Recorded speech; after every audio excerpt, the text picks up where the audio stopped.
மன்னார் வெள்ளாங்குளம் ஈசன் குடியிருப்பு பகுதியில் ஒருவர் சுட்டுக் கொல்லப்பட்ட சம்பவத்தின் சந்தேக நபர்கள் 90 நாட்கள் தடுப்பு காவலில் வைக்கப்பட்டுள்ளனர். 7 சந்தேக நபர்களும் மன்னார் நீதிவான் நீதிமன்றத்தில் நீதிபதி அனந்தி கனகரட்னம் முன்னிலையில் நேற்று ஆஜர்படுத்தப்பட்ட சந்தர்ப்பத்தில் இந்த உத்தரவு பிறப்பிக்கப்பட்டுள்ளது.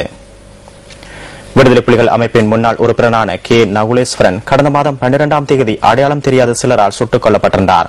இந்த சம்பவம் தொடர்பில் சந்தேகத்தின் பேரில் கிராம சேவகர் ஒருவர் உட்பட 7 பேர் மன்னார் போலீசாரால் கைது செய்யப்பட்டிருந்தனர். சந்தேக நபர்களை நேற்று நீதிமன்றத்தில் ஆஜர்படுத்திய போலீசார் 90 நாட்கள் தடுப்பு காவலில் வைத்து விசாரணை செய்வதற்கு அனுமதி கோரியிருந்த நிலையில் அதற்கான உத்தரவு பிறப்பிக்கப்பட்டுள்ளது. இந்த வழக்கு விசாரணை எதிர்வரும் ஜனவரி மாதம் 21ஆம் தேதிக்கு ஒத்திவைக்கப்பட்டுள்ளமை குறிப்பிடத்தக்கது.